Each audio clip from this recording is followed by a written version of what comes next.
Hello divine souls, नमस्कार। कैसे हैं आप? आशा करती हूँ बहुत अच्छे होंगे। आपके जीवन में सुख शांति समृद्धि की लगातार बढ़ोतरी हो रही होगी। आप चीजों को समझ रहे हैं, जान रहे हैं।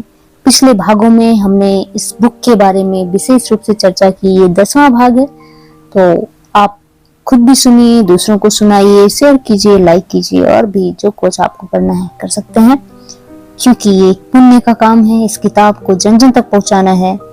ये एक आप क्रांति समझ सकते हैं एक तरह से, क्योंकि लोग जो सो रहे हैं उनको जगाने में बहुत सहायक सिद्ध हो रही है बुक। मैंने कई लोगों को ऐसे भी भेंट की है, और अभी बहुत सारे लोगों को ऐसे दे पाना संभव नहीं है, इसलिए मैं इसे रिकॉर्ड कर रही हूँ।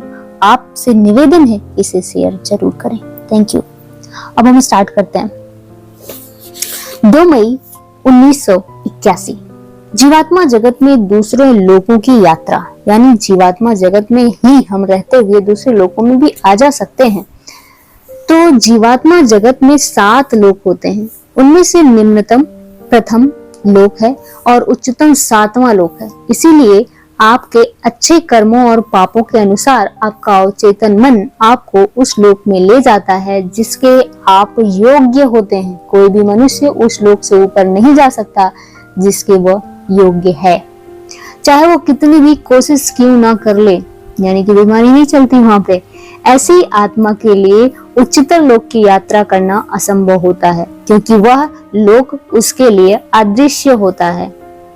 वह केवल अपने ही लोक अथवा उससे नीचे के लोगों को देख सकती है। बहरहाल, यदि कुछ जरूरी शर्तें पूरे हो गई हो तो 5वें लोक या उससे ऊपर की आत्मा उच्चतर लोकों की यात्रा करती है। ये शर्तें इस प्रकार हैं। कुछ शर्तों के मतलब अगर आप 5वें लोक में हैं या उससे ऊपर हैं तो आप मतलब 5वें, 6वें, 7वें में जा सकते हैं। इससे नीचे तो आप जा ही सकते हैं। कुछ शर्तें हैं। शर्तें निम्न हैं। यदि उस आत्मा का कोई उच्चतर लोक से आमंत्रित करता है, यानी कि कोई हो जो उसे बुलाए वहां से। यदि उस उच्च लोक की उच्च भली आत्मा द्वारा उसे आत्मा को अनुमति मिल जाती है। पहला तो उसका कोई अपना खास हो जो वहां रह रहा हो और उसे बुलाए, अपने घर निमंत्रित करे। और दूसरा है कि उच्च भली आत्मा जो जिससे वो अनुमति मांगे कि हाँ मैं जा सकता हूँ, उधर से अनुमति मिल जाए। दूसरा। तीसरा जो शर्त है, उस आत्मा ने विशेष प्रशिक्षण प्राप्त कर लिया हो, यानी कि कुछ स्किल्स उसके पास हो जिसके थ्रू वो वहां जा सके। उस आत्मा ने सुरक्षा अंगरखा पहनना चाहिए, मतलब एक वहां का विशेष अंगरखा होता है जिसे अंगोछा कहते हैं। यहाँ पे अंग प्रोछा या अंगोछा, अंगरखा मतलब कि कुछ ऐसा वस्त्र होता है जो कि डिवाइन होता है, जिससे अतिरिक्त रूप से चमकीली रोशनी उसकी आंखों को चौंधिया ना सके। मतलब जिस लोक में अभी वो है उससे ऊपर जाएगा तो जाहिर सी बात है वहां ज्यादा पावर होगी, तो वो पर्टिकुलर यंत्र का काम करेगा, उससे वो बच सकता है। तो वो अगर है अंगोछा जिसे सुरक्षा के रूप में पहनना है तो वो वहां पे जा सकता है। चमकीली रोशनी उसकी आंखों को चौंधिया न सके और अत्यधिक हल्के वातावरण से उसका दम ना घुटे, क्योंकि उसकी आत्मा उच्चतर लोक की आत्माओं की तुलना में कुछ भारी होती है। उस अंगरखे की जरूरत होती है जो उसे थोड़ा हल्का बना दे। जैसे हम लोग यहाँ बहुत सारे गैजेट्स का इस्तेमाल करते हैं, उसी तरह वहां पे बहुत पावरफुल अंगरखा है, और वो एक एज अ गैजेट कमतर लोगों की आत्मा अगर उच्चतर लोकों में जाना चाहती है तो उस पर्टिकुलर गैजेट की आवश्यकता होगी। आप उस उच्च लोक में अधिक समय तक नहीं रह सकते और वहां बार बार जा भी नहीं सकते। आप 5वें लोक से 6ठे लोक में और 6ठे लोक से 7वें लोक में कभी कभार ही जा सकते हैं, वह भी बहुत कम समय के लिए। हमने ऐसी यात्राएं की हैं। हमने से कुछ को 7वें लोक में जाने का भव्य सौभाग्य और सम्मान प्राप्त हुआ है। बहरहाल, हम सभी निम्नतर लोकों में जितनी बार चाहें जा सकते हैं और वहां की आत्माओं को सुधार सकते हैं। ये काम कर सकते हैं, वहां रहते हुए भी लोगों को सुधारा जा सकता है। जैसे आप देखते होंगे धरती पे भी कभी आप किसी विशेष ऐसी कुछ संकट में स्थिति बनती है तो एंजल्स कुछ ऐसे देवी देवता जो होते हैं और भी दिव्य आत्माएं हमारी मदद के लिए हमेशा तत्पर रहती हैं। अगर हम तहे दिल से पुकारें, करुणा भाव से पुकारें, आर्तनाद करके पुकारें तो वो तुरंत आती हैं हमारी मदद के लिए। आप कभी ट्राई करके देखिएगा, और अगर आपके साथ ऐसा कब हुआ है तो प्लीज कमेंट में बताइएगा जरूर। Thank you. यदि हम निम्नतर लोकों जैसे पहले, दूसरे अथवा तीसरे लोक की यात्रा करें तो भी हमें एक सुरक्षा करने वाले अंगरखी की आवश्यकता होती है। यानी कि चलो मान लो 5वें में है तो चौथे तक तो ठीक है, लेकिन उसके नीचे जाने के लिए भी आपको विशेष गैजेट यानी कि विशेष अंगरखे की, विशेष वस्त्र की आवश्यकता होगी, क्योंकि ये सुरक्षा वस्त्र होगा। ऊपर तो चलो वहाँ की ऊर्जा हमारे लिए खतरनाक थी, हमें इसको डील करने में प्रॉब्लम होती हमारा, क्योंकि हमारी आत्मा, और चूंकि हम 5वें में थे तो हमारी भारी पड़ती, थोड़ा सा वहाँ लाइट एनर्जी थी, हमारी आत्मा भारी है तो वो थोड़ा सा हमारे लिए समस्या थी। लेकिन जब नीचे आ रहे हैं तो पहले, दूसरे, तीसरे लोक में, तब भी हमें उस पर्टिकुलर वस्त्र की आवश्यकता है जो विशेष तरह का वस्त्र है जिसे अंगरखा कह रहे हैं। यह सुरक्षा या अंगरखा हमें सभी दुष्ट और बुरी आत्माओं के लिए अदृश्य बनाता है। वो हमें देख नहीं पाएंगी फिर जब हमारे पास वो अंगरखा होगा तो, ताकि वह और उनकी बुरी तरंगे हमें हानि ना पहुंचा सके, नहीं तो फिर हानि हो सकती है। दैट्स वाई ये अंगरखा लिए बिना आप नीचे भी नहीं जा सकते, ऊपर तो जा ही नहीं सकते, वहां तो विशेष शर्तें आपने देखी ली। नीचे वाले जाने के लिए भी वो पर्टिकुलर अंगरखा आपके पास होना जरूरी होगा। प्रथम, दूसरे और तीसरे लोकों की आत्माएं अपने अपने लोक से नहीं निकल सकती सिवाय तब जब उन्होंने सच्चे मन से भरपूर पश्चाताप किया हो और उन्हें उच्चतर लोकों की दयालु आत्माओं द्वारा पथ दिखाया गया हो। ऐसा केवल तब होता है जब भली आत्माओं को यह भरोसा हो जाए कि निम्नतर लोक की आत्मा दोबारा कभी पाप नहीं करेगी। आत्मा को तब पृथ्वी पर पुनर्जन्म लेकर लोगों के प्रति किए गए दुष्कर्मों के फल को भोगना पड़ता है। इसमें कभी कभी सैकड़ों साल लग जाते हैं और कभी कुछ ही साल। यह पूरी तरह प्रत्येक आत्मा के अपने हाथों में होता है। बहुत सी आत्माएं कुछ 100 सालों में निम्नतम लोकों से उठकर उच्चतम लोकों में पहुंची हैं। कुछ भली आत्माएं भी हैं जिन्होंने अपने संपूर्ण आध्यात्मिक जीवन में कभी प्रथम, दूसरे और तीसरे लोक नहीं देखे, यानी कि वो नीचे गए ही नहीं, ऊपर ही ऊपर यात्रा की है। और बहुत सारे ऐसे हैं जो नीचे से ऊपर बहुत जल्दी पहुंचे हैं। तो अपने अपने कर्म पर डिपेंड करेगा कि कौन कितने जल्दी सीखता है, कितना एफर्ट लगाता है और कितना पवित्रता से, निष्काम भाव से अपने काम को करते हुए अग्रसर होता है। प्रत्येक आत्मा अपनी आध्यात्मिक यात्रा चौथे लोक के 5वें स्तर से आरंभ करती है। प्रत्येक आत्मा अपनी आध्यात्मिक यात्रा चौथे लोक के 5वें स्तर से आरंभ कर, अच्छा लोकों में भी स्तर होता है, जैसे कि 1 2 3, तो 1 2 3 में वो 1 2 3 1 2 3 मतलब स्टेप वाइज होगा। बहुत सी आत्माओं ने बड़ी तेजी से उन्नति की है, जबकि औरों को हजारों साल लगे हैं। और अब भी बहुत सी आत्माएं ऐसी हैं जो कई युगों से निम्नतम लोक में ही पड़ी हैं। आत्माओं के लिए कोई निश्चित नियम अथवा समय नहीं है, ये प्रत्येक आत्मा पर निर्भर करता है। और यदि सुधार की इच्छा दृढ़ और सच्ची हो तो आध्यात्मिक रूप से प्रगति करने में कम समय लगता है। अब 3 मई 1981, ईश्वर का न्याय। ऑफ कोर्स सर्वशक्तिमान ईश्वर दया, प्रेम और न्याय के सागर हैं। वह किसी के साथ अन्याय नहीं करते। बहुत से लोग सोचते हैं कि ईश्वर ने उनके साथ अन्याय नहीं किया। उनके ऐसा सोचने का कारण यह है कि वे वास्तव में जानते ही नहीं कि सही क्या है और गलत क्या है। कहने का मतलब ऐसे बहुत सारे लोग होते हैं कि सोचते हैं धरती पे आके कि ऐसा क्यों मेरे साथ हो गया, ईश्वर का न्याय नहीं है, ये अन्याय है, ऐसा सोच लेते हैं। गलती होती है। लोगों द्वारा ईश्वर को अन्यायी मानने का यही असली कारण है क्योंकि वो जानते ही नहीं कि नियम है क्या। उदाहरण के लिए हम आपको एक आत्मा के बारे में बताते हैं जिसे हम सुरेश नाम देंगे। सुरेश धरती पर बहुत ही लोकप्रिय और विख्यात था। उसने विभिन्न दान पुण्य के कार्यों में हजारों रुपए का चंदा दिया था। उसने कई लोगों को रोजगार दिए और जरूरतमंदों को भोजन, कपड़े और घर दिए।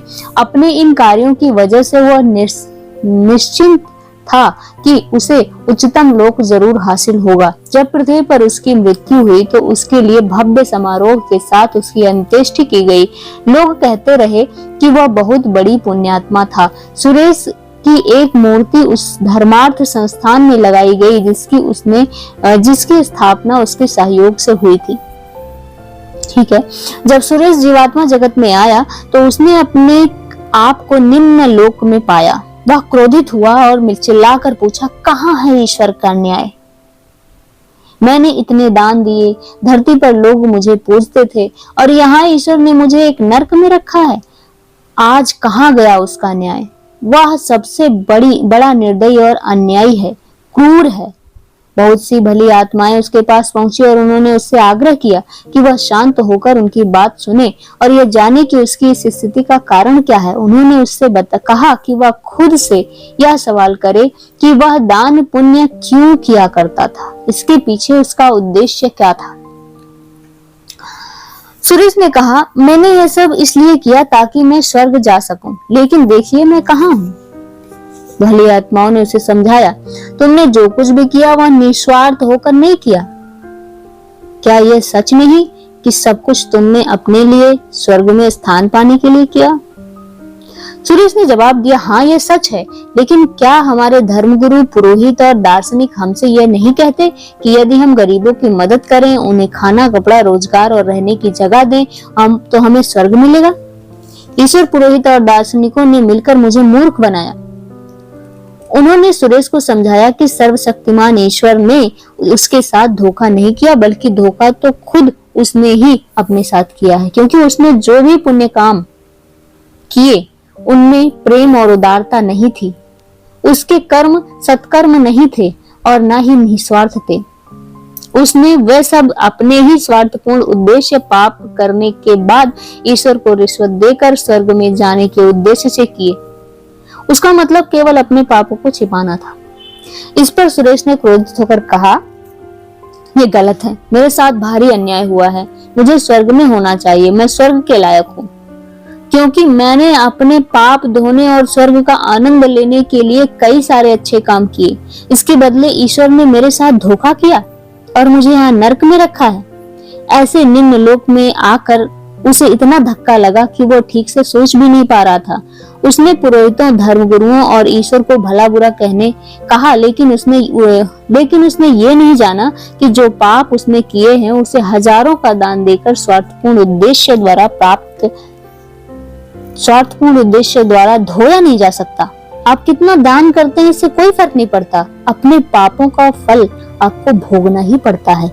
यदि आप अपने किए पर सच्चे मन से पश्चाताप नहीं करते हैं और चाहे जैसे भी हो, जिसका आपने नुकसान किया है उसकी भरपाई नहीं करते, तो अपने पापों को आप धो नहीं सकते। तो इस तरह आप देखते हैं कि बहुत से लोगों की यह गलत धारणा होती है कि वह इसलिए स्वर्ग प्राप्त कर सकते हैं क्योंकि उन्होंने हजारों का दान किया है। यदि आप ऐसे स्वार्थपूर्ण उद्देश्य लेकर अच्छे काम करते हैं तो स्वर्ग में जाना तो दूर, आप स्वर्ग के दरवाजे तक भी नहीं पहुंच सकते। आपको यह सच अपने मन में स्वीकार कर लेना चाहिए। 4 मई 1981 जीवात्माओं से संपर्क। हम यहाँ हैं और आप लोग वहां, लेकिन फिर भी हम आपको देख सकते हैं, आपसे बात कर सकते हैं और अपने विचारों का आदान प्रदान कर सकते हैं। हालांकि पृथ्वी पर ज्यादातर लोग ये नहीं जानते और इसी कारण कुछ ही लोग हमसे संपर्क कर सकते हैं। जब पृथ्वी की आत्माएं हमारे साथ संपर्क करने में सफल रहती हैं, तब हमें बड़ी खुशी होती है। पृथ्वी पर बहुत से लोगों का विश्वास है कि जीवात्मा जगत से संपर्क रखने वाले शैतान होते हैं और ऐसा करना मनुष्य के लिए बुरा और खतरनाक है। यह बिल्कुल गलत है। यह सोचना एकदम गलत है कि जीवात्मा जगत से संपर्क करना बुरा होता है। कुछ लोग यह विश्वास करने के लिए बाध्य होते हैं कि जीवात्मा जगत से संपर्क करना गलत है। उन्हें यह समझाया जाता है कि इससे हम जीवात्माओं को बाधा पहुंचती है और हमारी आत्माओं को पृथ्वी पर बुलाने से हमारी उन्नति रुकती है। ये गलत धारणा है। सच तो यह है कि यदि हम पृथ्वी के लोगों से संपर्क करने की अनुमति मांगे तो सर्वशक्तिमान ईश्वर और उच्च बली आत्माएं बहुत प्रसन्न होती हैं। पता है, हम में से कुछ जीवात्माएं अपने प्रियजनों को गलत करने से रोकने के लिए कुछ संकेत देती हैं, क्योंकि हम चाहते हैं कि जीवात्मा जगत में आने पर वे भी हमारे साथ उच्च लोक में रहें।